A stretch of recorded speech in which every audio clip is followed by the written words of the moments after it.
Bulletin کا آغاز کرتے ہیں۔ اپوزیشن کی کل ہونے والی اے پی سی میں نواز شریف اور آصف زرداری شریک ہوں گے۔ دونوں رہنما ویڈیو لنک کے ذریعے شامل ہوں گے۔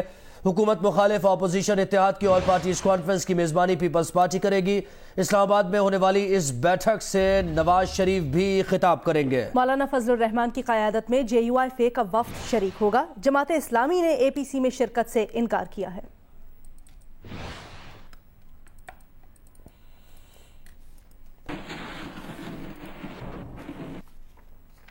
اور اسی سے متعلق آپ کو بتائیں کہ اب سے کچھ دیر پہلے شبلی فراز اور شہزاد اکبر نے بھی پریس کانفرنس کی اور اس موضوع پر بھی بات کی، اور انہوں نے کہا کہ سننے میں آ رہا ہے کہ نواز شریف کل ویڈیو لنک کے ذریعے خطاب کریں گے۔ عدالت پیش ہونا ہو تو بیمار، سیاست کے لیے فٹ ہے۔ بانی ایم کیو ایم اور نواز شریف میں فرق نہیں، دونوں نے ملک کو نقصان پہنچایا۔ سینیٹر شبلی فراز نے کہا پیمرا قواعد کی روح سے کسی مفرور مجرم کا خطاب نشر نہیں کیا جا سکتا۔ مشیر داخلہ شہزاد اکبر نے کہا، انہوں نے یہ بھی کہا کہ اگر مفرور مجرم کا خطاب ہو تو اسے پیمرا حرکت میں آئے گی۔ سننے میں آ رہا ہے کہ نواز شریف کل ویڈیو لنک سے خطاب کریں گے۔ وزیر اطلاعات شبلی فراز نے یہ کہا، انہوں نے کہا کہ عدالت پیش ہونا ہو تو بیمار، سیاست کے لیے فٹ ہے۔ نواز شریف عوام کو دھوکہ دے رہے ہیں، سینیٹر شبلی فراز نے یہ کہا۔ ابھی سنا یہ ہے کہ وہ ویڈیو لنک کے ذریعے خطاب کریں گے۔ اب ایک شخص ہے جو کہ میرا یہ مجرم ہے، کنوکٹڈ ہے، وہ جو ہے تو بیماری کا بہانہ بنا کے وہ چلا گیا اور وہاں سے وہ خطاب کرے گا، یعنی سیاست کرے گا، اور قانون کے سامنے پیش ہونے سے وہ کے لیے وہ بیمار ہے۔ تو عوام کو یہ بیوقوف نہ سمجھیں۔ جو الطاف حسین ہے اس کو کیوں نہیں خطاب، وہ تو ایک اور ہی کہانی ہے، لیکن دونوں میں کوئی زیادہ فرق نہیں ہے۔ ایک جو ہے تو ملک کو کے اندر رہتے ہوئے ملک کو نقصان پہنچایا نواز شریف، اور جو دوسرے ہیں انہوں نے باہر رہ کے اور ملک کو نقصان پہنچانے کی کوشش کی۔ دوسرا اس میں یہ بھی ہے کہ جو پیمرا کی ریگولیشن ہے اس کے مطابق جو ایبسکانڈر ہے اس کا کوئی وہ ایڈریس نہیں کر سکتا، پریس کانفرنس نہیں کر سکتا۔ تو پیمرا کا ضابطہ اخلاق اپنی جگہ موجود ہے، اگر وہ کریں گے تو وہ اس کی خلاف ورزی۔ رہنما پیپلز پارٹی قمر زمان کائرہ کہتے ہیں کہ اپوزیشن جماعتیں اے پی سی حکومت سے نجات کا راستہ تلاش کریں گی۔ اسلام آباد میں نیوز کانفرنس کے دوران قمر زمان کائرہ کا کہنا تھا کہ اگر حکومت پر اعتماد ہے کہ اپوزیشن کچھ نہیں کر سکتی تو کل سے بوکھلاہٹ کا مظاہرہ کیوں کیا جا رہا؟ انہوں نے کیا کہا، ملاحظہ فرمائیے۔ یہ کل اے پی سی ہونے جا رہی ہے اور انشاءاللہ تعالی یہ ایک تاریخی لمحہ ہوگا کہ اس اے پی سی سے ایک مشترکہ حکمت عملی کے تحت ساری جماعتیں اکٹھے ہو کے اس حکومت سے نجات کا راستہ تلاش کریں گی، تاکہ ہم حکومت کو جلد اس کی حتمی منزل تک پہنچا سکیں اور پاکستان سے ان کی جان چھڑا سکیں۔ ایک طرف وہ کہہ رہے ہیں کہ اپوزیشن جو ہے یہ کچھ نہیں کر پائے گی، اور جس طرح ان کے بیانات آ رہے ہیں تو اگر وہ اتنے ہی کانفیڈنٹ ہیں تو وہ کل سے کیوں اتنے اتاولے ہوئے پڑے ہیں، اتنے ہیجانی کیفیت کے شکار ہیں؟ ہمیں ان کے ہیجان سے سمجھ آتی ہے کہ حکومت خود اپنے اقدامات کو جانتی ہے کہ اندر سے کتنی کمزور ہے۔ دوسری جانب مسلم لیگ نون کے صدر شہباز شریف نے پارٹی رہنماؤں کا اعلیٰ سطح کا اجلاس طلب کر لیا ہے۔ اے پی سی کے لائحہ عمل سے متعلق تجاویز کو حتمی شکل دی جائے گی۔ اس میں نون لیگ کے مطابق پارٹی کی جانب سے اے پی سی میں نون لیگ کے وفد میں شہباز شریف، مریم نواز، شاہد خاقان عباسی، ایاز صادق، پرویز رشید شامل ہوں گے۔ ترجمان نون لیگ مریم اورنگزیب کا کہنا ہے کہ خواجہ آصف، احسن اقبال، سعد رفیق، رانا ثناءاللہ، امیر مقام اور وہ خود وفد میں شامل ہوں گی۔ مسلم لیگ نون کی رہنما مریم نواز کا یہ کہنا ہے کہ نواز شریف کا اے پی سی سے خطاب سوشل میڈیا پلیٹ فارم سے دکھانے کے اقدامات کر رہے ہیں۔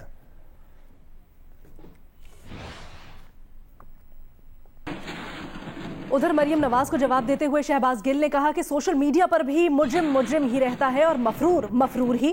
سوشل میڈیا پر اخلاقیات میں کیا کوئی فرق ہوتا ہے؟ قطری خط اور کلیبری سوشل میڈیا پر بھی عزت و تکریم کا باعث نہیں بنتے۔ شہباز گل نے مزید کہا کہ جتنے مرضی خطاب کر لیں آپ کو این آر او نہیں ملے گا، آپ کو سزا کاٹے بغیر ملک سے باہر نہیں جانے دیا جائے گا۔ اس سے پہلے انہوں نے کہا تھا کہ مفرور مجرم نواز شریف نے اے پی سی سے خطاب کیا اور ان کا خطاب نشر ہوا تو پیمرا اور دیگر قانونی آپشنز استعمال کریں گے۔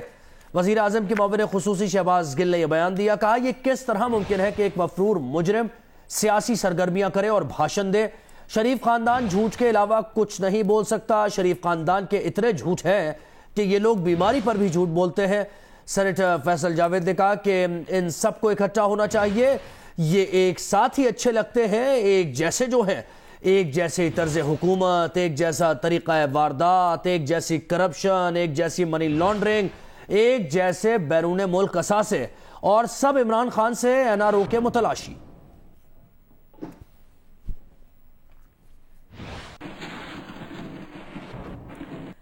وزیر اطلاعات پنجاب فیاض الحسن چوہان کہتے ہیں کہ اپوزیشن کی اے پی سی کا نتیجہ 0 جمع 0 ضرب 0 حاصل 0 ہوگا۔ لاہور میں گفتگو کرتے ہوئے فیاض چوہان نے کہا کہ لوٹ مار کے ستون آل شریف اور آل زرداری ہیں، فضل الرحمان کا کردار بی جمالوں کا ہے۔ نواز شریف مجرم بھی ہیں، مفرور بھی ہیں اور اشتہاری بھی۔ بلٹن کے سلسلے کو آگے بڑھاتے ہیں، آپ کو بتائیں کہ پی ٹی آئی رہنما جہانگیر ترین آج بھی ایف آئی اے کے سامنے پیش نہیں ہوئے۔ ایف آئی اے کو بھیجے گئے تحریری جواب میں جہانگیر ترین نے موقف اختیار کیا کہ وہ ذاتی طور پر ایف آئی اے کے سامنے پیش نہیں ہو سکتے۔ جہانگیر ترین کا موقف ہے کہ وہ اس وقت لندن میں زیر علاج ہیں، انہیں سوالات کے جواب کے لیے مناسب وقت درکار ہے۔ ایف آئی اے لاہور نے جہانگیر ترین کو آج طلب کر رکھا تھا۔ سیکیورٹی فورسز نے بلوچستان کے ضلع وران میں خفیہ اطلاع پر آپریشن کیا ہے۔ آئی ایس بی آر کے مطابق آپریشن میں فائرنگ کے تبادلے کے بعد 4 دہشت گرد ہلاک ہو گئے۔ دہشت گردوں کا خفیہ ٹھکانہ لاجسٹک بیس سمیت تباہ کر دیا گیا۔ آپریشن کے دوران اسلحے کا بڑا ذخیرہ اور مواصلاتی آلات بھی برآمد کیے گئے۔ آپریشن کے دوران دہشت گردوں کے کئی خفیہ ٹھکانے اور انتظامی کیمپ تباہ کر دیے گئے۔ سیکیورٹی فورسز نے دہشت گردوں کی موجودگی کی اطلاع پر آپریشن کیا تھا۔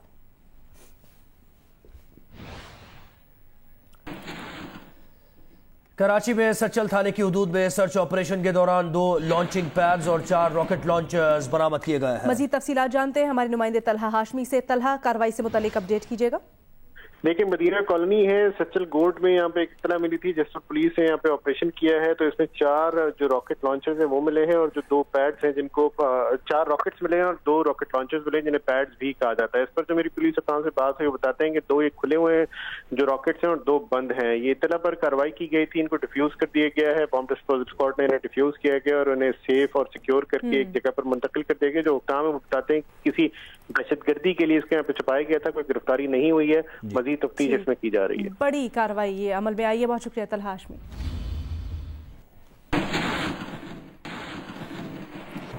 لاہور موٹروے زیادتی کیس میں پیش رفت ہوئی ہے۔ پولیس نے ملزم عابد کے بہنوئی کو حراست میں لے لیا۔ پولیس کے مطابق ملزم عابد کے بہنوئی کے بھائی کو بھی حراست میں لیا گیا ہے۔ ملزم عابد کی گرفتاری کے لیے گزشتہ روز اس کے خاکے بھی جاری کیے گئے۔ صوبائی وزیر فیاض الحسن چوہان کے مطابق متاثرہ خاتون ملزمان کی تصاویر کو شناخت کر چکی ہیں۔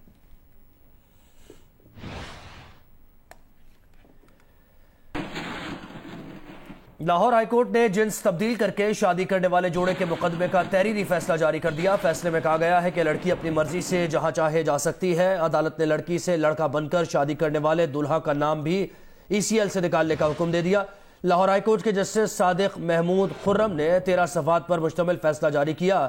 فیصلے میں کہا گیا کہ میڈیکل رپورٹس اور دستیاب ریکارڈ کے مطابق مبینہ دولہا علی آکاش بادی النظر میں لڑکی ہے۔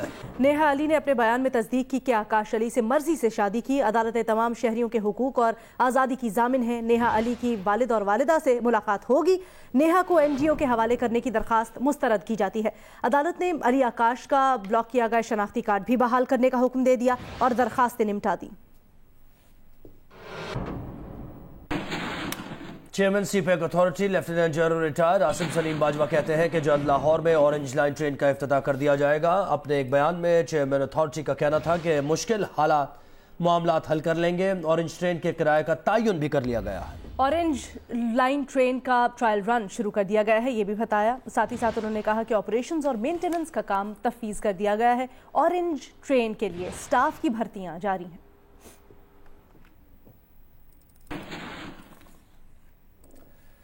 وزیر اعلیٰ پنجاب عثمان بزدار کہتے ہیں کہ مسترد شدہ عناصر ملک کو درست سمت پہ چلتا دیکھ کر بوکھلاہٹ کا شکار ہیں۔ اپوزیشن پہلے بھی ناکام رہی ہے، یہ اے پی سی بھی ناکام رہے گی۔ وزیر اعلیٰ پنجاب عثمان بزدار نے کوہ سلیمان کے دور دراز علاقے آفی بند کا دورہ کیا اور علاقے میں اسکول اور پکنک پوائنٹ بنانے کا اعلان کیا۔ انہوں نے کہا کہ ٹھنڈے کمروں میں بیٹھ کر تنقید کرنے والے عام آدمی کی مشکلات کا ادراک نہیں رکھتے۔ وزیر اعلیٰ پنجاب نے ملتان میں خصوصی اجلاس کی صدارت کی۔ اجلاس میں جنوبی پنجاب کے ترقیاتی منصوبوں پر پیش رفت کا جائزہ لیا گیا۔ وزیر اعلیٰ نے جنوبی پنجاب کے سیکرٹریز کو دفاتر کے دروازے عوام کے لیے کھلے رکھنے کی ہدایت کی۔ کہا کہ اپنے سابق ادوار میں پاکستان کی ترقی اور عوام کی خوشحالی کا سفر کھوٹا کرنے والے عناصر اب اے پی سی کا ڈرامہ رچا رہے ہیں۔ مسلم لیگ نون کے رہنما سابق ایم پی اے پی پی 56 رائے عثمان کھرل نے اسپیکر پنجاب اسمبلی چودھری پرویز الہی سے ملاقات کر کے ساتھیوں سمیت مسلم لیگ قاف میں شمولیت کا اعلان کر دیا۔ اسپیکر پنجاب اسمبلی سے سابق ایم این اے لیاقت علی بھٹی نے بھی ملاقات کی۔ چودھری پرویز الہی نے لیاقت علی بھٹی کو تحصیل پنڈی بھٹیاں کے چیئرمین کے لیے نامزد کر کے انہیں بلدیاتی انتخابات کی تیاریوں کے لیے گرین سگنل دے دیا۔ چودھری پرویز الہی کا کہنا تھا کہ صوبے کی ترقی، عوامی فلاحی ترقیاتی کام اور عوام کی خدمت کرتے رہیں۔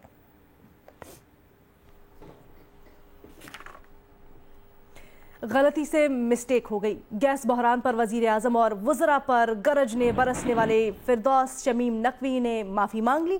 سوشل میڈیا پر اپنے بیان میں کہا کہ وہ اپنے لیڈر اور تمام انصافیوں سے معافی مانگتے ہیں۔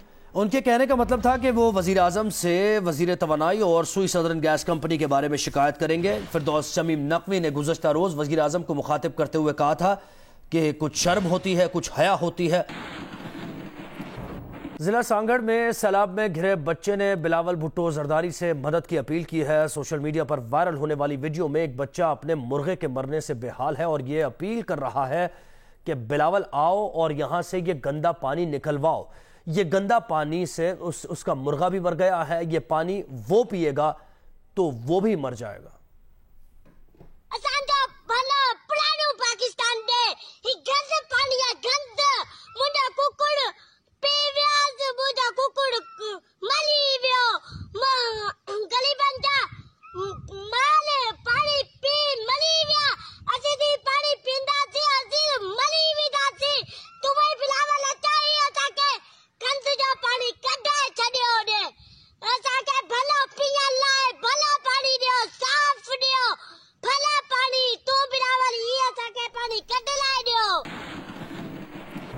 پاکستان رینجرز سندھ کی انٹیلیجنس معلومات کی بنیاد پر مدینہ کالونی میں کارروائی کی گئی ہے۔ کراچی میں دہشت گردی کے لیے چھپائے گئے 7 RPG کے 4 راؤنڈز برآمد کیے گئے ہیں۔ علاقے کو سراغ رساں کتوں، بم ڈسپوزل اسکواڈ کی مدد سے کلیئر کیا جا رہا ہے۔ ترجمان رینجرز کا یہ بتانا ہے۔